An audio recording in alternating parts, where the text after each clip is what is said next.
Verona contro Sonepar Padova. Primo servizio in float di Falaschi, l'attacco di Jensen. 7-3 per Padova. Masulovic con il suo mancino. Attacco di Sani, la palla in il muro di Padova. 8-3. Gran muro di Padova che ha approcciato molto bene.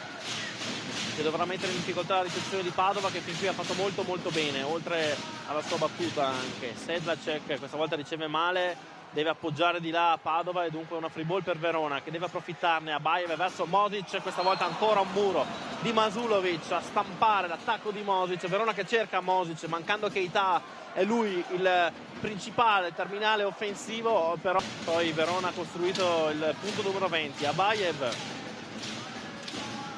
la mette di là verso Porro, Falaschi per la pipe di Porro, la chiude Padova. 25-20, si cambia campo, 1-0 per gli ospiti. 168 spettatori che incitano i propri beniamini, qualcuno in meno forse, perché ovviamente ci sono anche dei tifosi ospiti in questo dato del pubblico. Intanto la difesa di Padova, poi Verona che deve appoggiare di là. Sedlacek, attacco, la palla finisce a terra dopo il tocco di Ewart. Primo punto per Padova.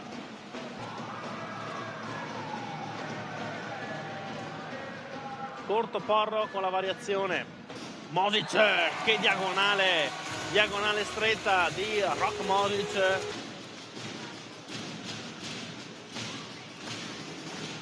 Zingel verso Porro, all'indietro Falaschi, d'attacco e il punto, il muro da parte di Mosic. Secondo punto consecutivo per Rock Mosic. Una rete non sbattendo contro la rete oppure mandando out il servizio, Verona si è ricomposta. Parliamo di errore del servizio, il primo arriva già subito per Verona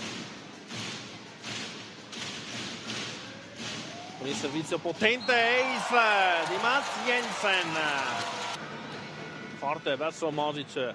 Verona che ha migliorato anche molto la ricezione, attacco di Ewart, poi il palleggio di Orioli verso Masulovic, Ewart che palleggia ancora verso Abayev, l'attacco in diagonale di Jensen, ben difeso da Diez.